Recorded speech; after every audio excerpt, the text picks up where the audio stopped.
Welcome to BPSC corner. Friends, आज का जो वीडियो है काफ़ी इंपॉर्टेंट है क्योंकि बिहार स्टेट आने वाला है और ऐसे में जितने सारे स्टूडेंट 9 टू 10th या फिर आपका बोल लीजिए 11 टू 12th के टीचर बनने वाले हैं या जो रखते हैं ख्वाहिश कि हम टीचर बनेंगे बिहार में, तो उनके लिए ये वीडियो काफ़ी इंपॉर्टेंट है। फ्रेंड्स, जैसा कि पता है कि बिहार स्टेट का एग्ज़ाम होने वाला है, तो ऐसे में जो है आपका मोस्ट जो एक वीवीआई टॉपिक होता है शिक्षक जो है शिक्षण कला और अन्य दक्षता से, तो उसकी जो है कुछ सवालों को हम इस वीडियो में सॉल्व करने जा रहे हैं। बता दूं फ्रेंड्स कि यह रुक्मणी पब्लिकेशन का जो है प्रैक्टिस सेट है और बिहार स्टेट के लिए स्पेशल निकाला गया है। तो फ्रेंड्स, इसमें माध्यमिक एवं उच्च माध्यमिक के लिए जो भी स्टूडेंट तैयारी कर रहे हैं उनके लिए जो है शिक्षण कला एवं अन्य दक्षता के जो है 50 कुल सवाल करवाए जाएंगे और इसमें कुल 45 प्रैक्टिस सेट हैं, तो आपको सभी सेट जो है पर डे करवा दिया जाएगा। इसलिए फ्रेंड्स, प्लीज़ अगर आप मेरे चैनल पर नए आए हैं तो प्लीज़ आप चैनल को सब्सक्राइब कर लीजिए क्योंकि तभी आप तक जो है नोटिफिकेशन पहुंचेगा। तो बिना देरी किए हुए शुरू करते हैं आज का इम्पॉर्टेंट वीडियो और देखते हैं दी प्लेटफॉर्म के जो है कुछ शिक्षण कला के कुछ महत्वपूर्ण सवालों को। ये हमारा टेस्ट सीरीज 1 है। तो पहला सवाल क्या है देखते हैं। आज का जो हमारा पहला सवाल है, पियाजे ने कौन सा सिद्धांत प्रतिपादित किया था? संवेगात्मक विकास का किया था, भौतिक विकास का किया था, सामाजिक विकास किया था या संज्ञानात्मक विकास किया था? तो फ्रेंड्स, याद रखिएगा जो पियाजे हैं एक ये महान वैज्ञानिक हैं, तो इन्होंने जो है आपका संज्ञानात्मक विकास का प्रतिपादन किया था। तो ऑप्शन क्या हो जाएगा? डी इसका राइट आंसर हो जाएगा। चलिए अब देख लेते हैं क्वेश्चन नंबर 2 को। क्वेश्चन नंबर 2 में पूछा गया है आपसे, मानसिक विकास के लिए अध्यापक का कार्य है। ऑप्शंस दिए गए हैं, छात्रों को सीखने के पूरे अवसर प्रदान करें, छात्र छात्राओं के शारीरिक स्वास्थ्य की ओर पूरा ध्यान दें, व्यक्तिगत भेदों की ओर ध्यान देते हुए उनके लिए समुचित वातावरण की व्यवस्था रखें और उपयुक्त सभी। तो क्या आंसर हो जाएगा फ्रेंड्स? तो उपयुक्त सभी को जो है इसका राइट आंसर हो जाएगा। तो ऑप्शन डी इस प्रकार से इसका राइट आंसर हो जाएगा। चलिए अब क्वेश्चन नंबर 3 को देख लेते हैं। फ्रेंड्स, जो प्रैक्टिस सेट है काफ़ी मोस्ट वीवीआई प्रैक्टिस सेट है क्योंकि इस पब्लिकेशन का प्रैक्टिस सेट जो है हर स्टूडेंट सॉल्व करते हैं। तो फ्रेंड्स, प्लीज़ आप लोग भी इस वीडियो को पूरा देखिए और अपनी तैयारी को और मजबूत कर लीजिए। चलिए क्वेश्चन नंबर 3 में है आपका, विद्यालय का छात्रों पर क्या प्रभाव पड़ता है? ऑप्शंस दिए गए हैं, छात्रों के शारीरिक, मानसिक, सामाजिक, सांस्कृतिक तथा चारित्रिक विकास पर प्रभाव पड़ता है, या छात्रों के व्यावसायिक विचारों पर प्रभाव पड़ता है, छात्रों के राजनीतिक विचारों पर प्रभाव पड़ता है, या उपयुक्त सभी। तो फ्रेंड्स, विद्यालय का जो छात्रों पर इफेक्ट पड़ता है यह हो जाएगा छात्रों के शारीरिक, मानसिक, सामाजिक, सांस्कृतिक और चारित्रिक विकास पर प्रभाव पड़ता है। तो ऑप्शन ए हो जाएगा इसका राइट आंसर। चलिए अब देख लेते हैं क्वेश्चन नंबर 4 को। क्वेश्चन नंबर 4 में है आपका, छात्रों के नैतिक गुणों के विकास हेतु अध्यापक में किस प्रकार का गुण होना चाहिए?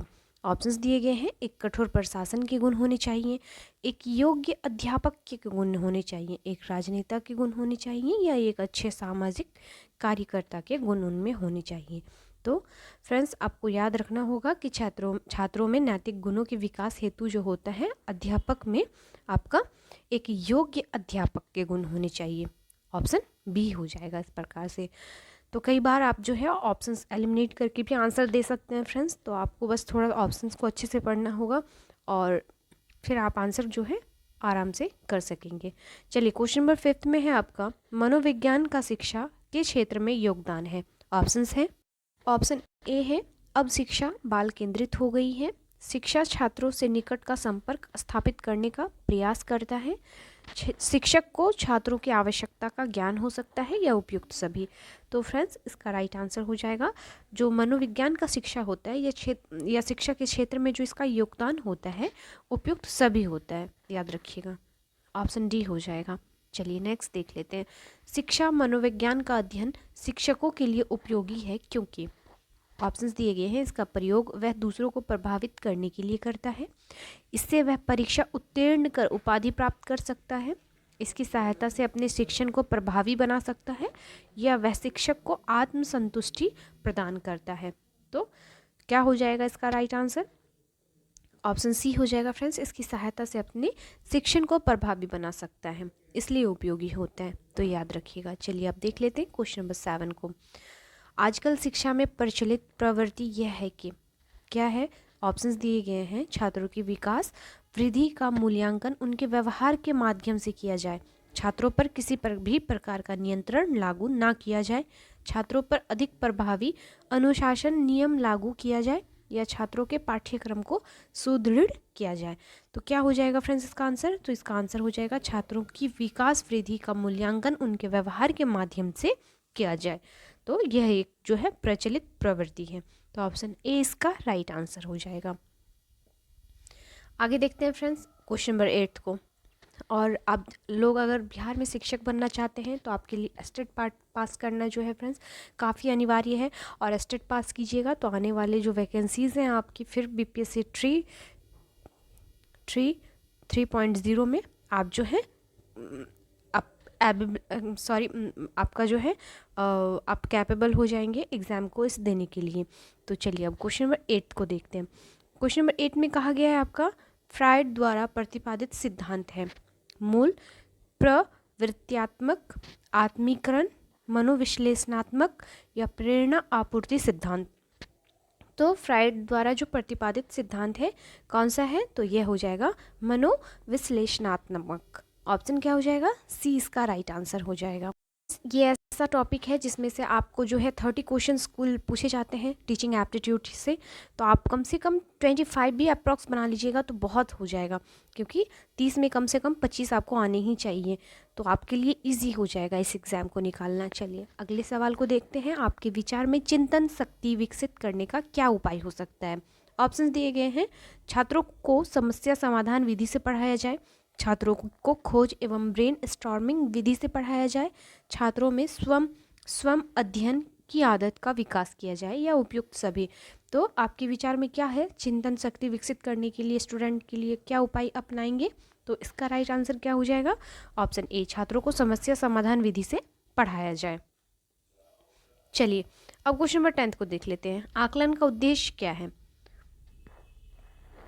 तो बच्चों को भयमुक्त परिवेश में अध्ययन करने के लिए प्रेरित करना, बच्चे को धीमी गति से सीखने वाले प्रखर एवं समस्यात्मक रूपों में चिन्हित करना, अधिगम पर विश्वसनीय प्रतिपुष्टि देना, या कक्षा में प्रतियोगिताओं को प्रोत्साहित करना। तो आकलन का उद्देश्य क्या होता है? किसी बच्चे को आंका जाता है जैसे कि वह अच्छा है या बुरा है या बहुत पढ़ने में तेज है, कमज़ोर है। तो ये आकलन होता कैसे है या उसका उद्देश्य क्या होता है? तो फ्रेंड्स इसका राइट आंसर हो जाएगा अधिगम पर विश्वसनीय प्रतिपुष्टि देना। ऑप्शन क्या हो जाएगा? सी हो जाएगा इसका राइट आंसर। चलिए अब क्वेश्चन नंबर 11 को देख लेते हैं हम। पास पड़ोस व मित्र बालक के सामाजिकरण में किस प्रकार सहायक होता है? पास पड़ोस व मित्र बालक के सामाजिकरण में। तो फ्रेंड्स इसका राइट आंसर हो जाएगा आपका ऑप्शन सी, बालक को अपने व्यवहार से प्रभावित कर। ऑप्शन सी हो जाएगा इसका राइट आंसर। चलिए अब क्वेश्चन नंबर 12 को देख लेते हैं। क्वेश्चन नंबर 12 में पूछा गया है आपसे सर्वप्रथम बुद्धि परीक्षण का निर्माण कब हुआ था? 1890 में, 1905 में, 1916 में, या 1937 में? तो फ्रेंड्स सर्वप्रथम बुद्धि परीक्षण का निर्माण किया गया था आपका 1905 में। याद रखिएगा ऑप्शन बी जो हो जाएगा इसका राइट आंसर हो जाएगा। अब चलिए देख लेते हैं क्वेश्चन नंबर 13 को। छात्रों में खेलकूद के प्रति रुचि का विकास अधिक संभव है यदि विद्यालय में खेलकूद के विकास के उचित अवसर दिए जाएं, खेल के समय छात्रों को कुछ बांटा जाए जैसे फल आदि, और माँ बाप का भी इसके प्रति उचित दृष्टिकोण हो, और बच्चों में उचित माध्यम से खेल के प्रति रुचि विकसित की जाए। तो कौन सा ऑप्शन सही हो जाएगा कि छात्रों के खेलकूद के प्रति रुचि का विकास अधिक संभव है जिसमें? तो फ्रेंड्स ऑप्शंस में जो सबसे सटीक हो जाएगा आंसर, खेल के समय छात्रों को कुछ बांटा जाए जैसे फल आदि। ऑप्शन क्या हो जाएगा? बी हो जाएगा इसका राइट आंसर। चलिए अब क्वेश्चन नंबर 14 को देख लेते हैं। विद्यालय में छात्रों का स्वास्थ्य परीक्षण क्यों जरूरी है? जैसे स्कूल में हेल्थ जो कैंप लगते हैं ना, कि कभी कभी गर्ल्स बॉयज़ के लिए अलग अलग टेस्ट आते हैं, या फिर कभी कभी होता है कि आंखों का इलाज होता है, कभी पेट का इलाज होता है, तो कभी एनीमिया का होता है। तो ऐसे जो कैंप लगते हैं हेल्थ से रिलेट, तो ये क्यों ज़रूरी है?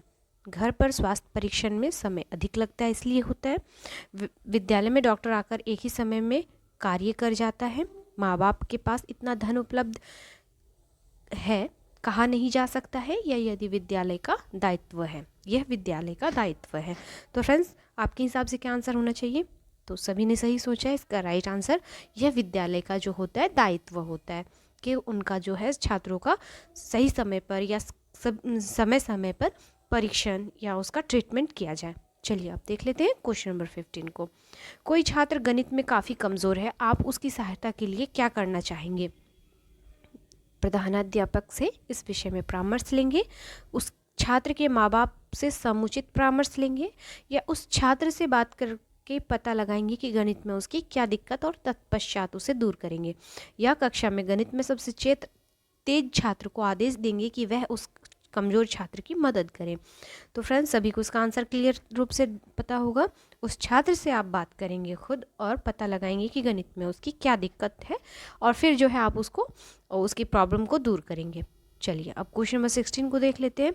आप कक्षा में छात्रों के सामने एक प्रश्न रखते हैं। आप देखते हैं कि कक्षा में अधिकांश छात्र उस प्रश्न का उत्तर देने के लिए अति आतुरता से हाथ उठा रहे हैं। ऐसी स्थिति में आप क्या करेंगे? ऑप्शंस आपके सामने दिया गया है फ्रेंड्स। तो आप करेंगे, आप उनकी आतुरता को शुभ लक्षण मानेंगे और आपको यह नोट करने का अवसर मिलेगा कि कौन कौन से छात्र ऐसे हैं जो उत्तर लेने के लिए हाथ नहीं उठा रहे हैं। तो बी और सी इसका राइट आंसर हो जाएगा, जो कि आपके ऑप्शन डी में दिया गया है। तो ऑप्शन क्या हो जाएगा? डी इसका राइट आंसर हो जाएगा। सवाल है, कक्षा में एक बच्चा अपनी अपंगता के कारण तिरस्कृत कर दिया जाता है। अध्यापक को उसे पढ़ाने हेतु अभिप्रेरित करने के लिए उसकी कौन सी आवश्यकता की पूर्ति करनी होगी? शारीरिक आवश्यकता की, सुरक्षा आवश्यकता की, संबंध जोड़ने की आवश्यकता, या सम्मान पाने की आवश्यकता? तो कौन सा ऑप्शन करेक्ट होगा? तो ऑप्शन सी हो जाएगा, संबंध जोड़ने की आवश्यकता होगी। उसको जो है कक्षा में अगर कोई बच्चा अपंगता के कारण अगर तिरस्कृत होता है तो ऑप्शन क्या हो जाएगा? सी हो जाएगा। चलिए अब क्वेश्चन नंबर 18 को देख लेते हैं। प्रथम अवस्था में सीखे गए कार्य के परिणाम स्वरूप दूसरे कार्य को सीखना कठिन हो जाए तो यह प्रतिशन स्थानांतरण हो जाता है। किसका? पॉजिटिव, नेगेटिव, जीरो, या उपयुक्त में से कोई नहीं। तो फ्रेंड्स इसका राइट आंसर हो जाएगा आपका ऑप्शन बी, नेगेटिव, निषेधात्मक। नेक्स्ट देख लेते हैं, निम्नलिखित में से अभिप्रेरणा चक्र के संगठकों का सही क्रम कौन सा है? तो अभिप्रेरणा चक्र का जो सही संगठक होता है फ्रेंड्स, यह होता है आपका आवश्यकता, चालन, फिर प्रोत्साहन। याद रखिएगा। नेक्स्ट देख लेते हैं, राष्ट्रीय शिक्षा नीति 1986 में केंद्रित शिक्षा क्रम कॉमन कोर करिकुलम में ये तत्व सम्मिलित हैं। भारतीय स्वतंत्रता आंदोलन का इतिहास, संवैधानिक उत्तरदायित्व, राष्ट्रीय अस्मिता, या उपयुक्त सभी? तो इसका राइट आंसर उपयुक्त सभी हो जाएगा, जो कि राष्ट्रीय शिक्षा नीति 1986 में जो है ये केंद्रित शिक्षा क्रम में ये तत्व सम्मिलित हैं। नेक्स्ट देख लेते हैं क्वेश्चन नंबर 21 को। निम्नलिखित कथनों में कौन सा विकास एवं अधिगम के बीच संबंध को सही प्रकार से सूचित करता है? विकास एवं अधिगम अंतः संबंधित और अंतः निर्भर होते हैं। विकास और अधिगम संबंधित नहीं है। अधिगम विकास का ध्यान किए बिना घटित होता है, या अधिगम की दर विकास की दर से काफ़ी अधिक होती है। तो फ्रेंड्स इसका राइट आंसर क्या हो जाएगा? ऑप्शन ए हो जाएगा, विकास एवं अधिगम अंतः संबंधित और अंतः निर्भर होते हैं। तो ऑप्शन क्या हो जाएगा? ए हो जाएगा। अब क्वेश्चन नंबर 22 को देखिए फ्रेंड्स। समाचार पत्रों से कहानियों एवं कथनों का चयन करना एवं प्रस्तुत करना जो पुरुष एवं महिलाओं दोनों को गैर परंपरागत भूमिकाओं में चित्रित करते हैं। निम्नलिखित में किसके लिए एक प्रभावी रणनीति है? ये क्या हो जाएगा इसका राइट आंसर? इसका राइट आंसर हो जाएगा लैंगिक जेंडर रूढ़ियों का सामना करने के लिए। ऑप्शन क्या हो जाएगा? ए इसका राइट आंसर हो जाएगा। चलिए अब देखते हैं अगले सवाल को। निम्नलिखित में कौन प्रभावी अधिगम रणनीतियों के उदाहरण है? तो इसका जो सटीक उदाहरण हो जाएगा फ्रेंड्स, यह हो जाएगा आपका सभी हो जाएगा। आप याद रख सकते हैं। वैसे लक्ष्य एवं समय सारणी निर्धारित करना, संगठनात्मक चार्टों एवं अवधारणात्मक नक्शे बनाना, उदाहरणों एवं गैर उदाहरणों के बारे में सोचना, हम उम्र साथी को समझना, स्वयं से प्रश्न करना, सभी जो हो जाएगा रणनीति उदाहरण के तौर पर आ जाएंगे। तो इस प्रकार से ऑप्शन डी हो जाएगा इसका राइट आंसर।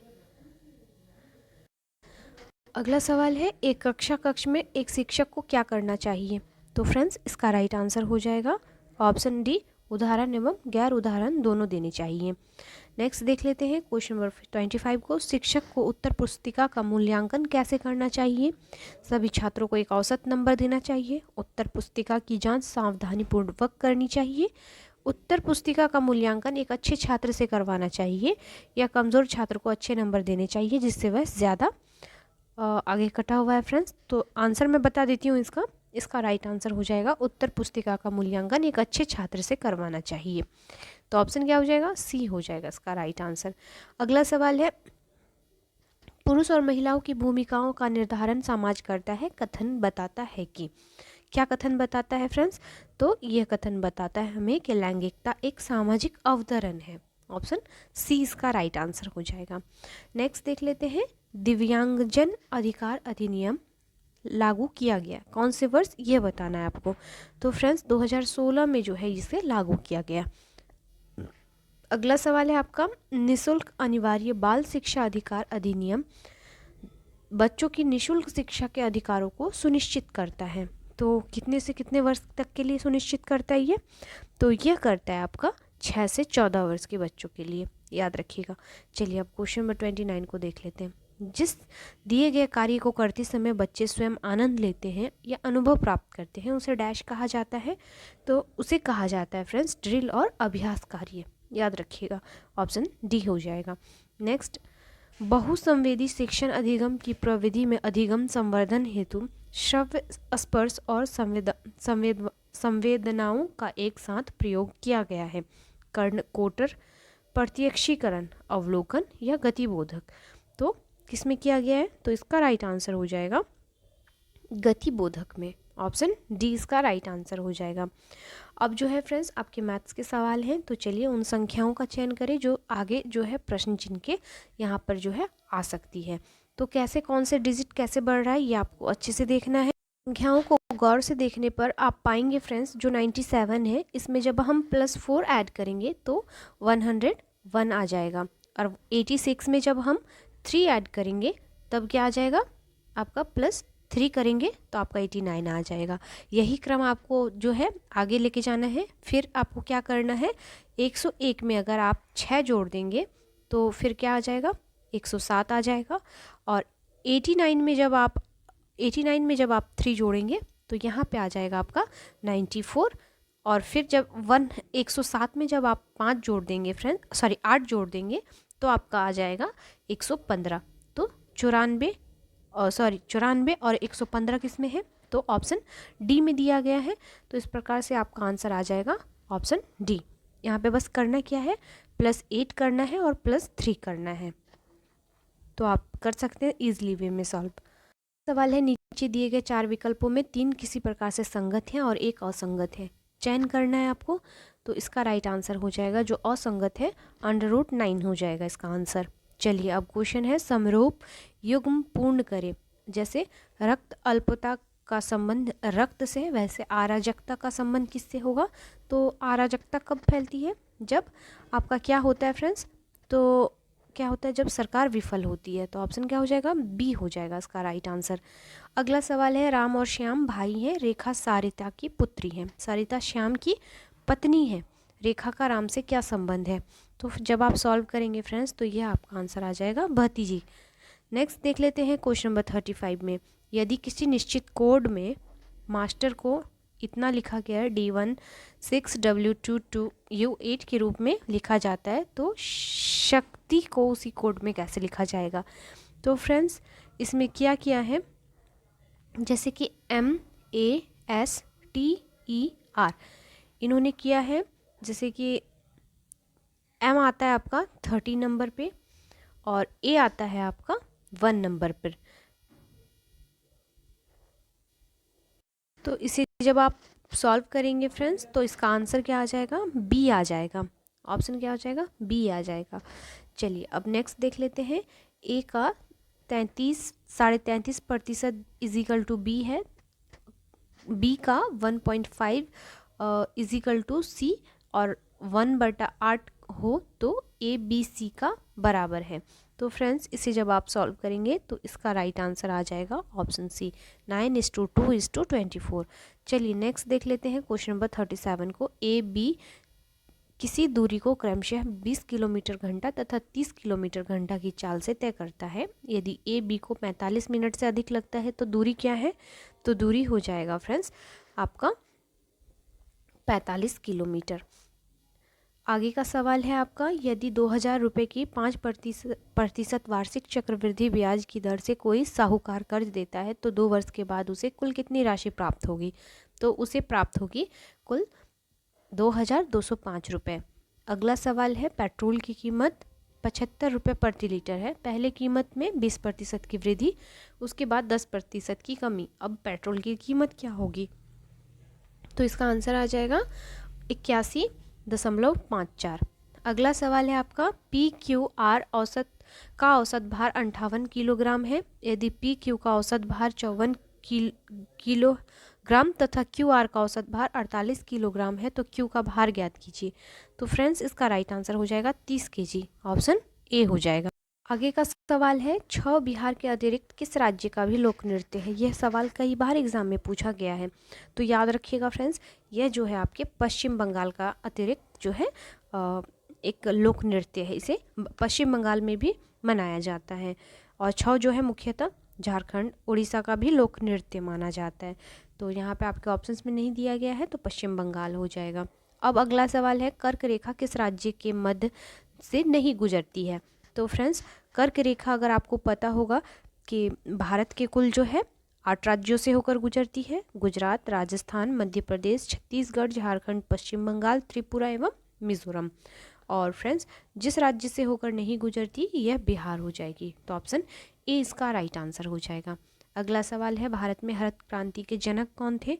तो भारत में अगर बात करें भारत के परिप्रेक्ष्य में हरित क्रांति के जनक, तो ये MS स्वामीनाथन थे। तो ऑप्शन सी हो जाएगा इसका राइट आंसर। चलिए अब देख लेते हैं अगले सवाल को, बिहार में बहने वाली नदियों में किसका उद्गम अमरकंटक में है। तो सभी को पता होगा इसका आंसर, जो बिहार में नदी बहती है सोन नदी, इनका जो उद्गम स्थल है यह अमरकंटक में है। नेक्स्ट देख लेते हैं अगले सवाल को। अगला सवाल है, क्रिकेट विश्व कप 2023 में सबसे ज़्यादा रन बनाने वाला खिलाड़ी कौन है। तो यह है आपके विराट कोहली। अगला सवाल है, समतल दर्पण के लिए प्रतिबिंब है। तो कौन सा प्रतिबिंब है फ्रेंड्स, आभासी और पार्श्विक या उल्टा जिसे कहते हैं। तो नेक्स्ट देख लेते हैं अगले सवाल को, मानव विकास रिपोर्ट किसके द्वारा प्रकाशित की जाती है। तो यह संयुक्त राष्ट्र विकास कार्यक्रम के द्वारा तैयार की जाती है, याद रखिएगा फ्रेंड्स। नेक्स्ट देख लेते हैं, लोथल स्थल पर हड़प्पा सभ्यता के अवशेषों की खोज निम्न में किसने की थी। तो इसकी खोज की गई थी RS राव के द्वारा, याद रखिएगा RS राव ने जो है लोथल की खोज की थी। तो ऑप्शन क्या हो जाएगा, सी इसका राइट आंसर हो जाएगा। और लोथल जो है भोगवा नदी के पास स्थित है। नेक्स्ट देख लेते हैं क्वेश्चन नंबर 49 को, गैलापैगोस द्वीप किस रूप में प्रसिद्ध है। तो ये जो गैलापैगोस द्वीप है यह पक्षियों के मल ढेर के रूप में जो है काफ़ी प्रसिद्ध है, पक्षियों के मल के ढेर के रूप में। तो ऑप्शन क्या हो जाएगा, डी हो जाएगा। और इसकी लोकेशन जो है याद रखिएगा, प्रशांत महासागर में भूमध्य रेखा के आसपास फैला एक ज्वालामुखी द्वीप है। आखिरी सवाल है फ्रेंड्स, निम्नलिखित में कौन सा मृदा संरक्षण की एक विधि है। तो मृदा संरक्षण की कौन सी विधि हो जाएगी, तो यह हो जाएगा छाद। छाद जो है एक मृदा संरक्षण की विधि है। और बात करें अगर मृदा के अध्ययन की, तो इसे हम पैडोलॉजी कहते हैं फ्रेंड्स, याद रखिएगा। चलिए वीडियो कैसा लगा प्लीज़ कमेंट करके बताइएगा। मिलते हैं नेक्स्ट वीडियो में, तब तक के लिए थैंक यू।